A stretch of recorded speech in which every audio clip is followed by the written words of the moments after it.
Bom dia, boa tarde, boa noite, sejam todos bem-vindos e bem-vindas. Vamos continuar nossas aulas.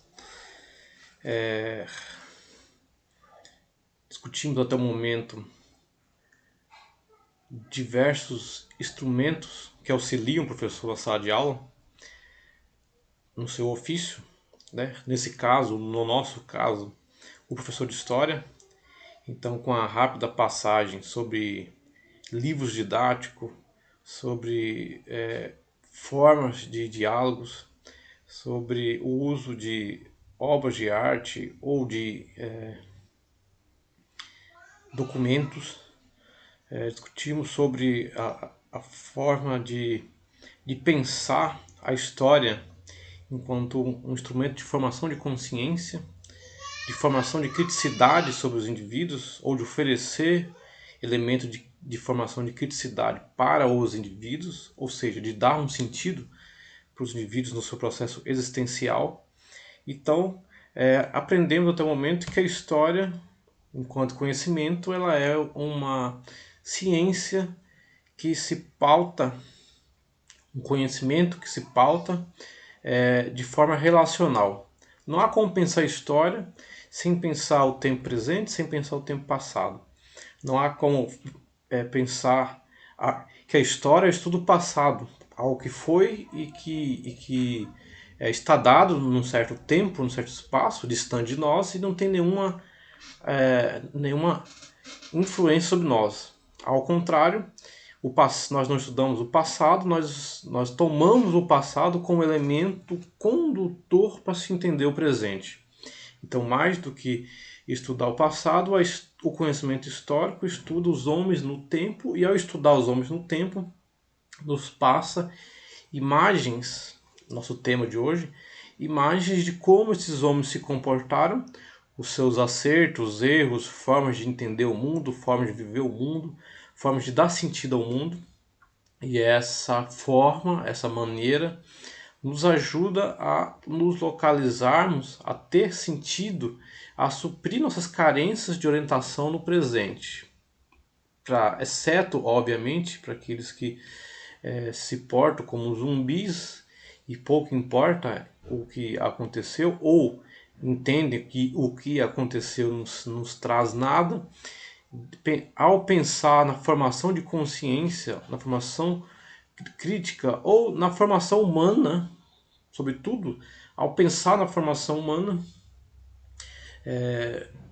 se você olha a própria história, os grandes homens, os grandes líderes, os grandes diplomatas, os grandes intelectuais, para falar dos grandes, mas também os movimentos operários, os sindicatos, os movimentos de resistência, as lutas por melhores condições de vida, por uma vida melhor, se pautam justamente num processo histórico de entender que aquela condição ela não é dada, ela é construída, e se é construída, pode ser entendida para a partir disso tomar rumos, tomar percepções, tomar perspectivas diferentes, ou pelo menos entender que opiniões diferentes fazem parte de um múltiplo processo humano onde nós fazemos parte, e que a minha visão é uma entre as várias. Ela não é universal, única e absoluta. Então é uma entre as várias, e sendo assim, ela é passível de interpretação, de entendimento, para entender por que é assim e não de outra forma. Bom, hoje nós vamos discutir o uso da imagem, o uso do filme e da televisão. A gente está vivendo na atualidade.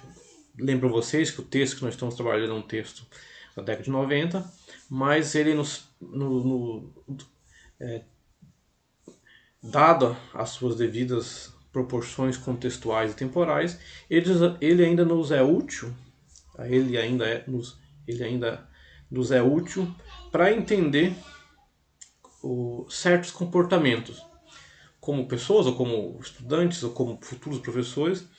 A gente vê a produção da mídia de modo geral, e aqui o autor fala de filme, de TV, e aqui eu vou acrescentar a internet, para tentar pensar todas as redes sociais, as redes de comunicação.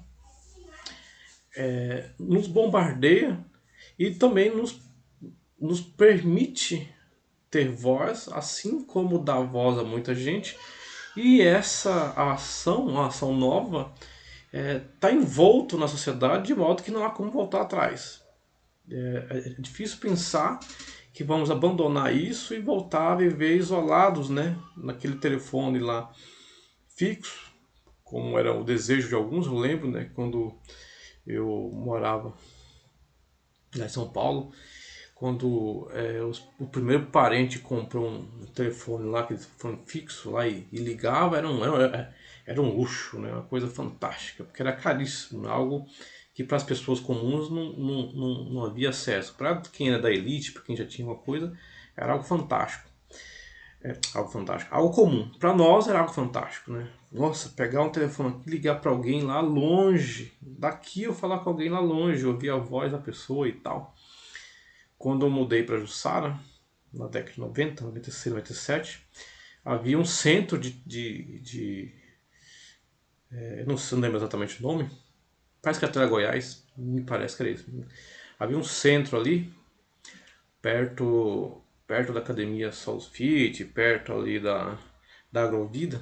Havia um lugar ali, que parece que era Tele Goiás que se chamava, que você pagava para mulher para poder ligar. Então as pessoas faziam filas lá enormes para poder ligar para as pessoas distantes, que era o único jeito, né? A não ser que você viajasse, fosse lá ver pessoalmente, você ligava, você usava desse centro lá, centro de não sei o que lá, comunicação, e lá você pagava para a mulher lá. Na verdade, você usava o telefone e ao final dizia, deu tanto, e pagava para ela, né? Então, rapidinho, gastava, eles falavam oi, como é que tá fulano, ele tá ciclano, e já desligava. Aí depois veio veio orelhões, ficha, depois cartão para esse orelhão. Hoje em dia o que é orelhão, né? Mudou as tecnologias. Mas a vontade de comunicação não passou. A vontade de ver, de ser visto, não passou. Então, como eu dizia, não vejo que nós vamos voltar a esse período de tomar, né, tempo, gastar tempo em filas para dizer um oi. A gente consegue hoje pessoalmente, como agora, eu estou aqui na minha casa, vocês também estão na de vocês, em vários lugares do município, em municípios diferentes, e para quem acessar a aula de qualquer lugar do mundo, vai ver essa aula do dia 22/9/2020 do curso de Pedagogia, Conteúdos e Processos de Ensino de História, como se fosse real, né? como se estivéssemos falando frente a frente. E na nossa sala virtual, mais ainda, cada um no seu lugar, seja rural, seja urbano, seja o município de Jussara ou os municípios, estamos falando sem mesmo precisar. Então, assim, é difícil voltar atrás. Mas, contudo, então o autor nos ensina uma coisa, que a nossa sociedade veio ao longo do tempo construindo ferramentas que facilitassem a comunicação. Aí ele estabelece que há coisa positiva, como sempre, mas também há coisas negativas. E ao falar nisso, ao construir nisso, ele toma o filme como objeto de análise, na verdade a imagem produzida pelo filme como objeto de análise, e a televisão também, a imagem que é projetada pela televisão como objeto de análise, para entender como que as pessoas tomam a representação com experiência real. Esse é a grande sacada, né, do autor. É entender que muitos não entendem, não percebem que uma coisa é o processo de comunicação, como nós estamos fazendo agora. Eu estou tentando explicar para vocês um texto a qual nós vamos debater na nossa sala virtual. Isso é um elemento didático, pedagógico, educacional e que possibilita o diálogo. Importante, válido e que nós não vamos voltar atrás. O outro é entender que aquilo que é construído a partir dessa toda essa tecnologia que está disponível e acessada por nós, dentro da TV, dentro do filme, dentro de outras tecnologias, para produzir imagens que representam certas formas de comportamento, de comunicação, de ação, de produção, de ensino e assim por diante, para dar uma imagem ao público receptor. E aí entender que a representação ela está apontando uma dimensão recortada, mas aponta uma dimensão e essa dimensão não é o real em si. Porém, segundo ele, no período a qual ele discute, não dizendo que o espectador é um mero zumbi, né, que fica ali olhando e consumindo a imagem, mas sim de pensar que a mídia, de modo geral, as mídias de modo geral, tem a grande força sobre o imaginário. Ele começa o texto, inclusive, apresentando isso. Vamos falar um pouco do texto lá. Mas inclusive apresentando isso. Como é que uma imagem consegue mexer com o dia a dia das pessoas? Essa imagem, por mais bizarra que seja, lá na década de 70, salvo engano, quando o autor discute, lá na inauguração da Transamazônica e etc e tal, ela parece ser bizarra, mas não é. Veja como acontece na nossa sociedade na atualidade. Filmes sobre guerra, investigação policial, filmes científicos, filmes românticos, filmes de modo geral, apresentam diversas representações. Muitos dos nossos jovens e nós mesmos consumimos isso. Alguns conseguem separar. É uma representação, uma história construída para entreter, às vezes informar, às vezes, né, trazer informações, mas é uma representação com um sentido, com a verdade pré-estabelecida. Para muitas das pessoas, não só jovens, mas muitas das pessoas, tomam isso como um elemento de verdade. E aí aquele pânico lá da Amazônia, na verdade é o pânico do nosso dia a dia. O, o, a, Se você ligar no período da tarde, a partir das 5 da tarde em diante, eu não estou acompanhando agora por conta das coisas que estou fazendo, mas se você olhar, a maior parte dos canais são canais de reportagem, de jornalismo policial, mostrando, não que não tenha, mas a ênfase é tão grande na violência, seja da polícia, seja dos bandidos, na violência da sociedade de modo geral, é tão grande que a pessoa começa a não querer sair de casa. Está próxima dela, qualquer coisa ela se assusta. Dá para falar da TV. Quando você vai para as plataformas de streaming, quando você vai para plataformas que oferecem filme, a maior parte dos filmes passam mensagens e que trazem uma relação dialógica com o presente. Então, mesmo que é um filme épico, traz uma relação dialógica com o presente, onde certas cenas nos trazem choque. E esse choque passa a ser incorporado por alguns. É isso que eu quero dizer. Então, assim, para alguns você entende que é uma representação e diz algo. Para outros não, é tomado como algo absoluto. E aí você vê desde das crianças aos adultos o imaginário povoado por imagens produzidas dentro da lógica da mídia, dentro do processo de pluralização de sentidos que há dentro da mídia, mas que é trabalhado com a intenção que em tese é de entreter, mas na verdade criam a própria imagem. Então, para o autor, aqui estou dando um resumo geral para a gente ir para o texto, para o autor de modo geral, a mídia na verdade não ela cria, ela não vai representar ou trazer uma representação. Ela cria uma imagem na sua linguagem, no seu próprio meio tecnológico, mas ela cria uma linguagem que aparentemente representa a realidade, mas que na verdade constrói uma própria realidade. Entende? Então ela não vai somente utilizar para mostrar os elementos que estão sendo ali construídos, mas ele é um elemento que constrói uma própria realidade. Ele não representa, ele constrói uma própria realidade. Então, para nós, a gente usa documentários, a gente usa filme, a gente usa imagens para poder ilustrar aquilo que nós estamos dizendo.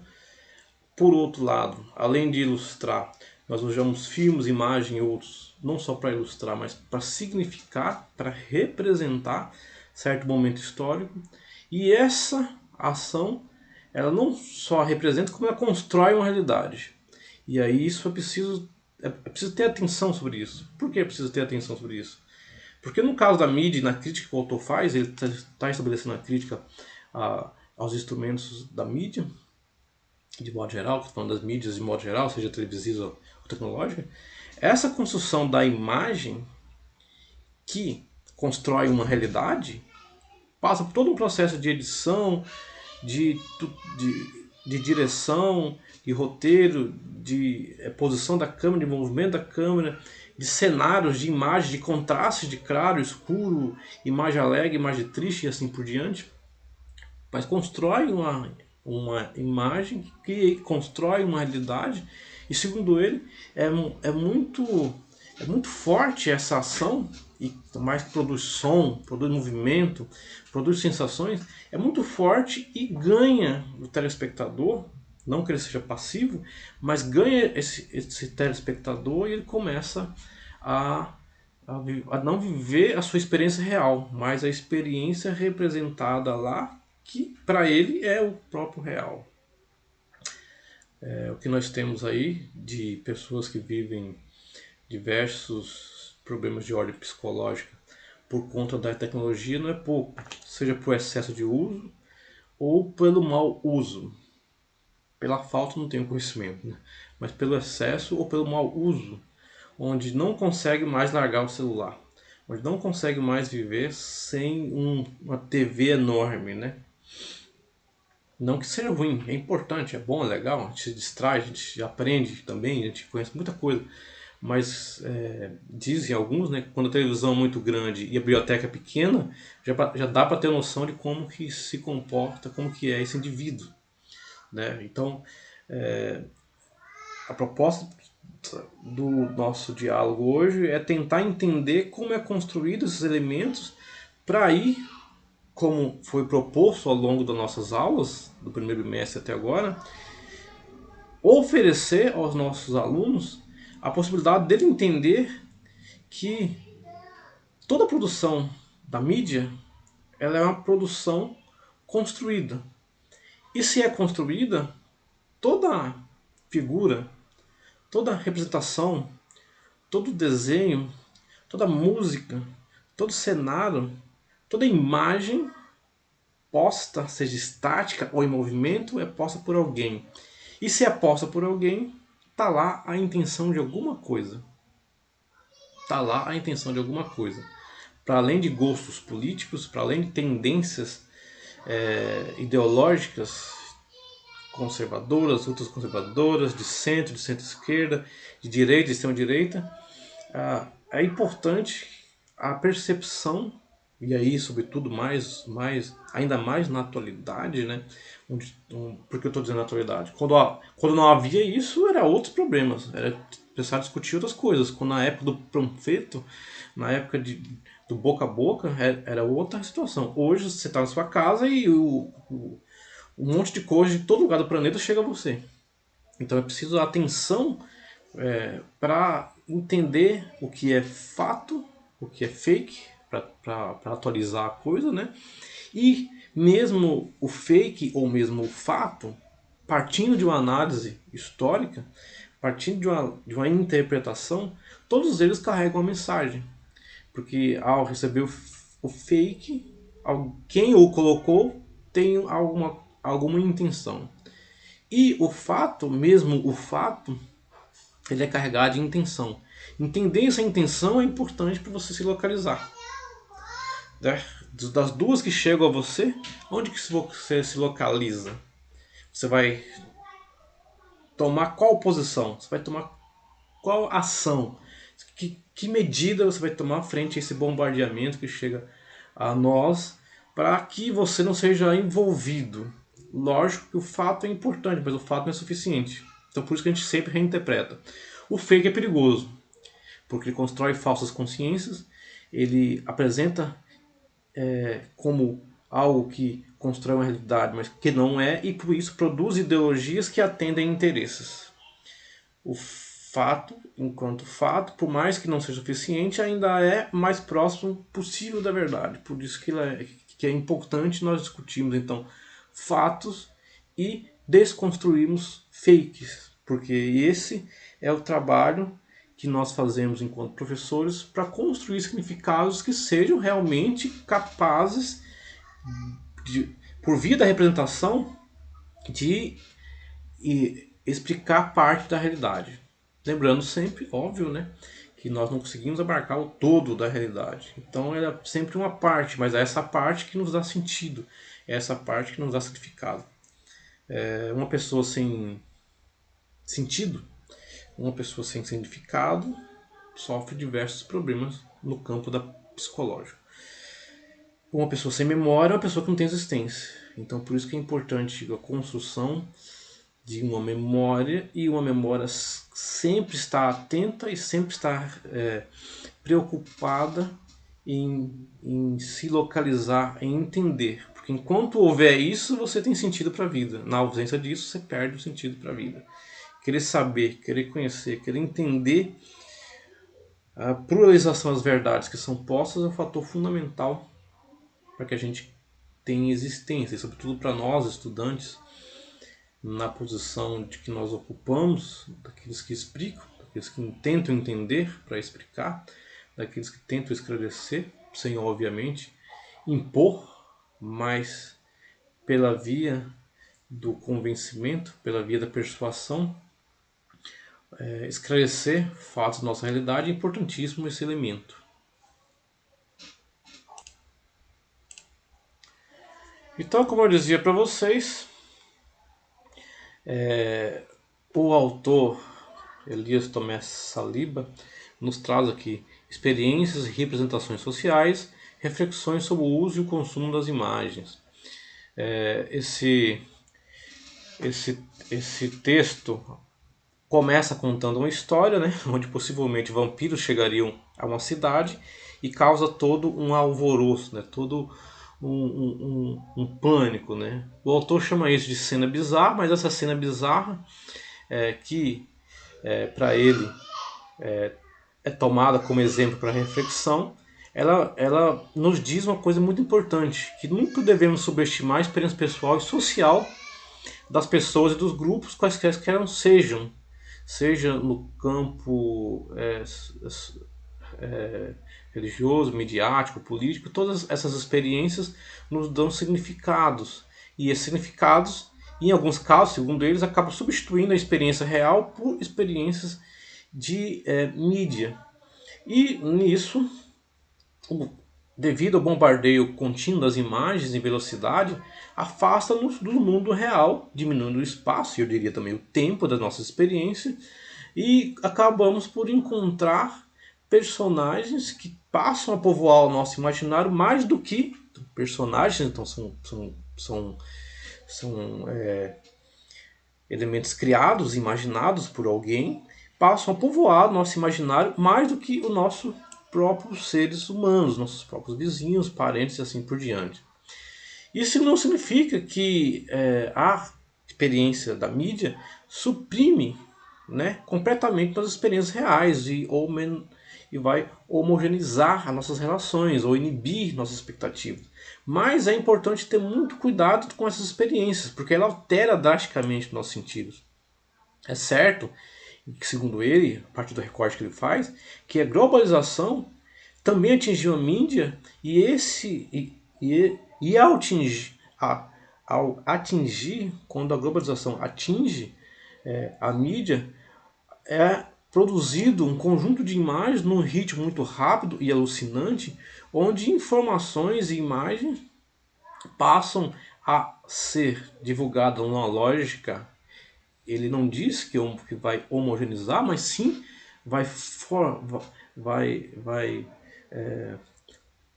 tabular, na verdade, vai construir uma perspectiva de sermos todos iguais, né? Então vai sim homogeneizar a partir da segmentação, na linguagem técnica, né?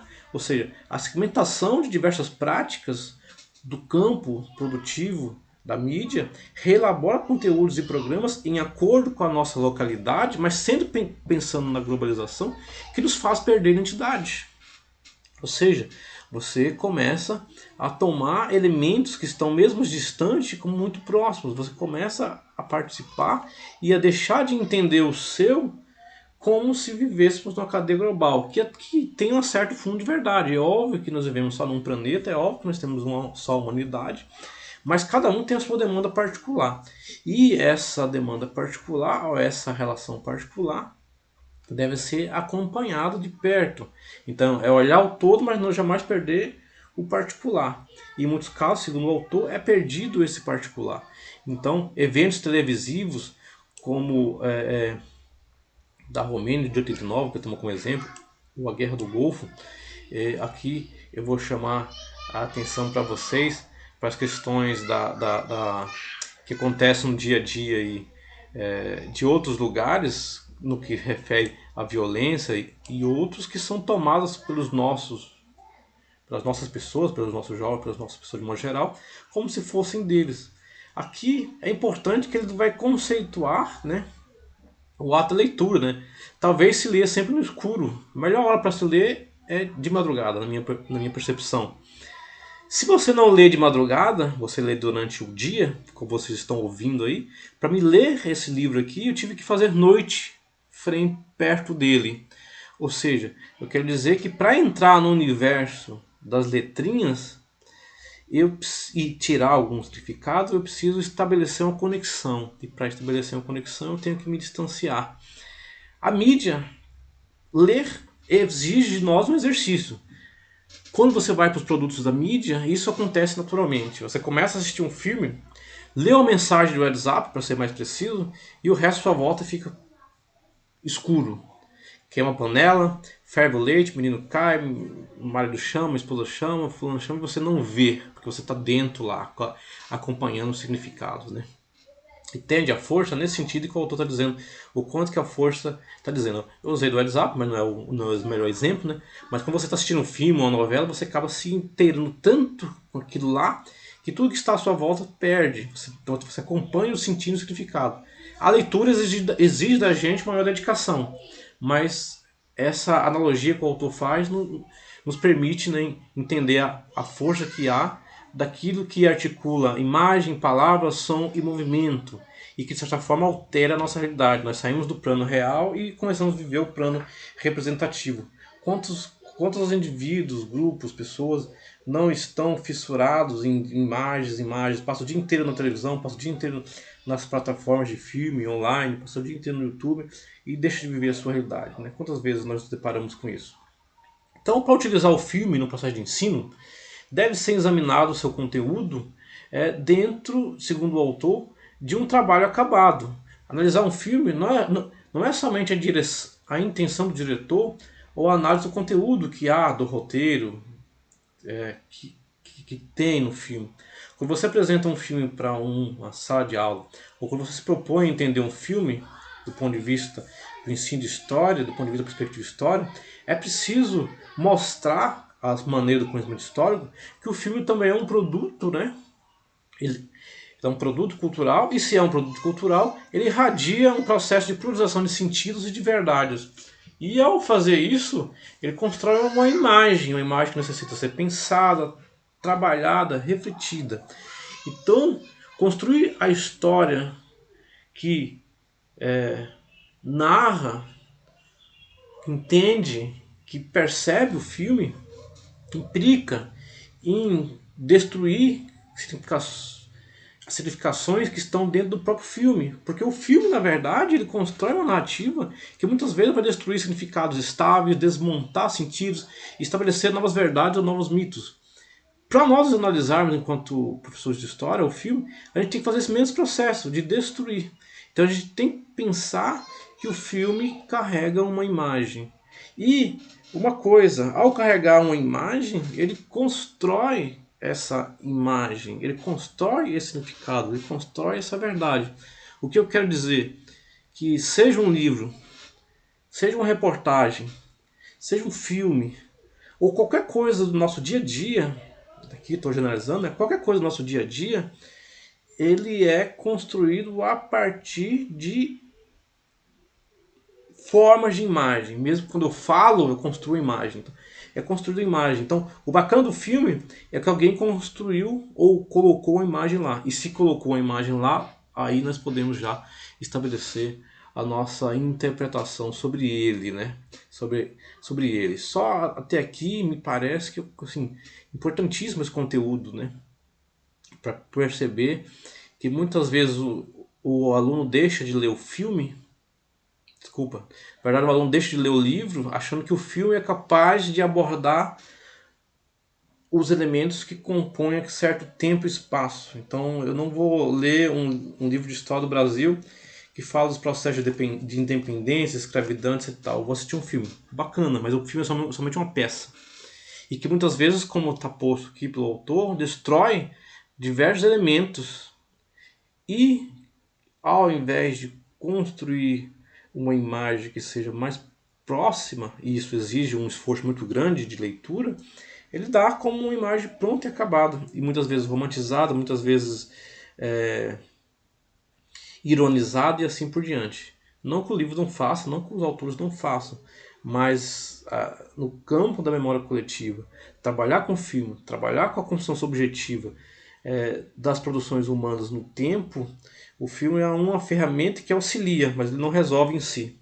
Eu já me deparei, infelizmente, com um professor que dizia: não vou pedir para ele ler o livro, não, vou pedir para que eles assistam o filme. O filme é uma edição, né? É uma versão, na verdade, desculpa. É uma versão.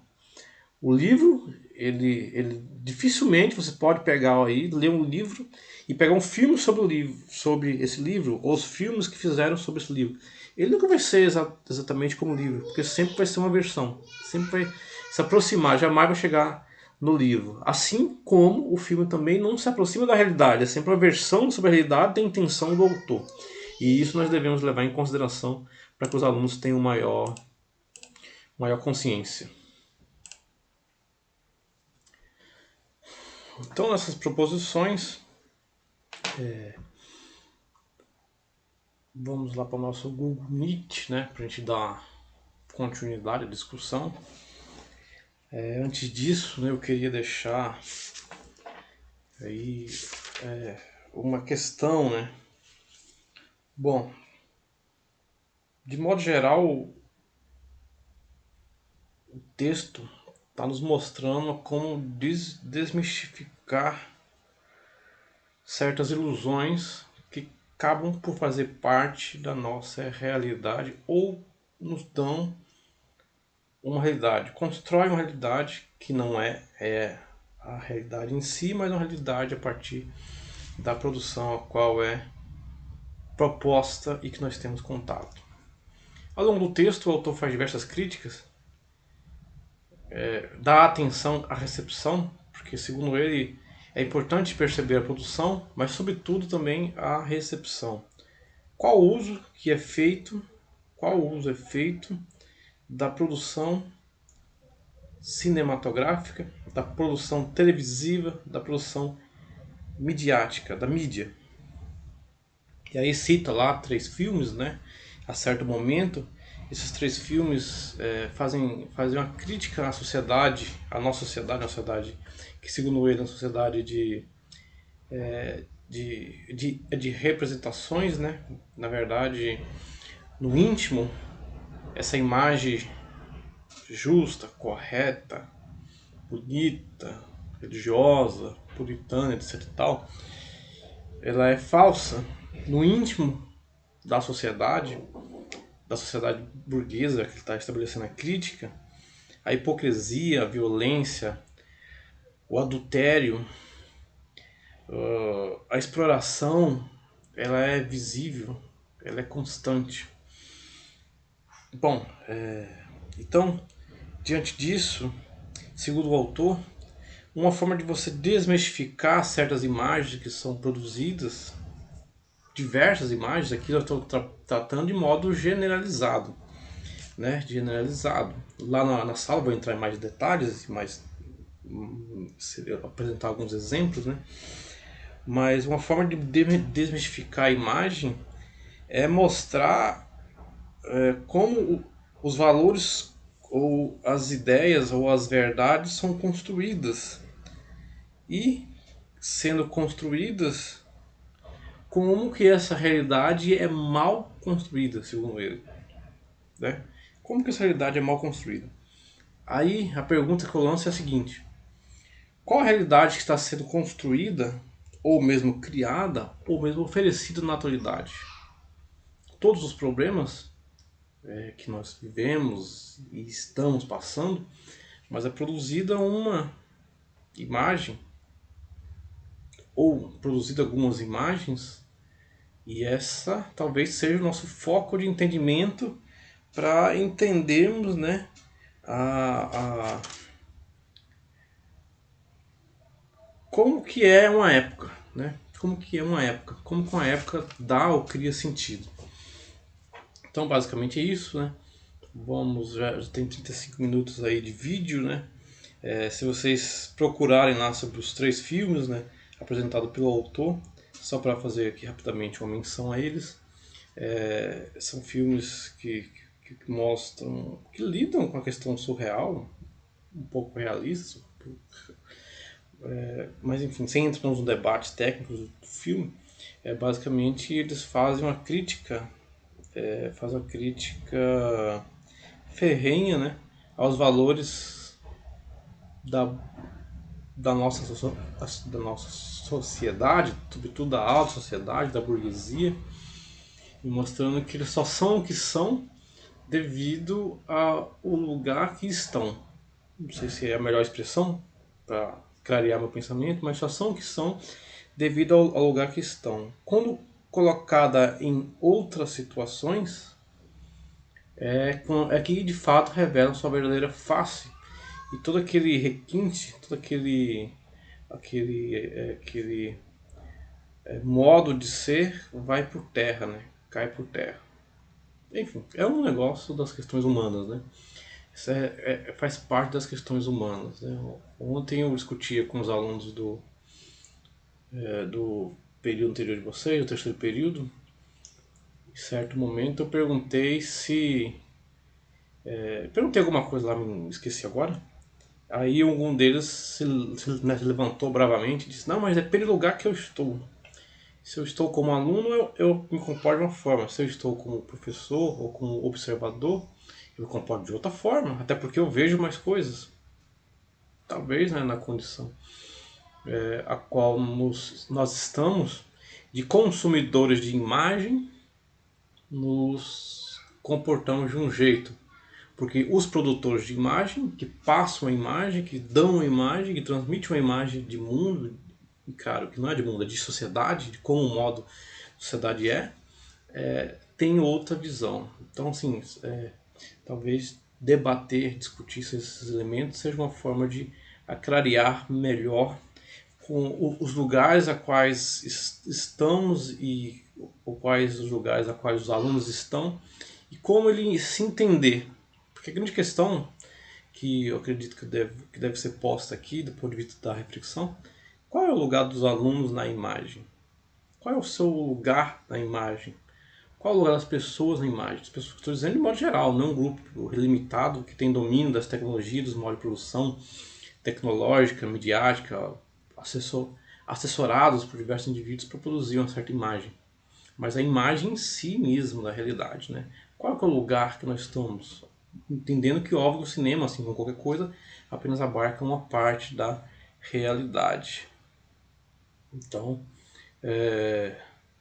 com esse momento agora aí de produções midiáticas, onde todo mundo com um celular consegue se produzir, cenas clássicas de estou na natureza, estou no lugar luxuoso, estou na piscina, estou saindo de tal lugar, se tornaram assim recorrentes e as celebridades brotam. O que é isso se não é reprodução de uma imagem que foi produzida por grupos e que pessoas das mais diversas matrizes e tendências reproduzem para ter esse momento de celebridade, né? Esse momento de glamour. É apenas para se pensar, apenas uma crítica, mas para vocês entenderem que nós, né, você abre o Facebook, o Twitter ou qualquer outra coisa, você vê lá os alunos, né, no seu momento de lazer, de descontração, é justo, é correto, mas você vê que certas imagens encaixam perfeitamente no ângulo de outras imagens que foram produzidas. Só para você ter uma noção. Isso para um público acadêmico, eu estou dizendo. Agora imagine um público de ensino fundamental, de ensino médio. Como é que é o impacto dessas imagens? Como que se dá ela? Então talvez seja como o autor diz, né? O professor deve estar muito atento à produção, à recepção e nesse jogo ao invisível, né? Acho que o invisível, o frágil, o inconsciente de uma época sempre vem posta lá naquelas imagens. Talvez de fato, né, aquela cena bizarra que o autor narra lá e por final ele retoma ela, seja não somente uma alucinação, mas uma previsão, né? Talvez de fato os vampiros tenham chegado na Amazônia e estejam sugando a terra, ou pelo menos pondo fogo nela. Talvez os vampiros estejam na cidade, né, e sugando sangue dos trabalhadores, das pessoas comuns. E aí, né, esse sugar o sangue não só exige mais trabalho, mais produção, menos descanso, como também a possibilidade de ter menos garantias, menos direitos. Algo para se pensar, algo para se refletir. A função da aula de história é essa, né? Refletir, é pensar e formar consciência. Não impor, mas formar consciência. O ensino de história é temido pelos políticos, é temido pelos donos do poder, porque ele desvela diversas fragilidades que não estão visíveis, estão justamente invisíveis, estão justamente no inconsciente, estão justamente naquele elemento sutil. É sutil, e esse sutil é o que revela as nossas situações, os nossos lugares. Então, diante disso, né, qual realidade está sendo criada ou oferecida pelos agentes políticos, econômicos, culturais do momento, né? Ela diz muito sobre a sociedade que a gente pensa que tem, ou que teve, ou que quer que seja. Mas na verdade, o invisível é que talvez tenhamos que ver melhor para poder trazer consciência para os alunos. Então é isso, vamos lá para nossas discussões. Abraço.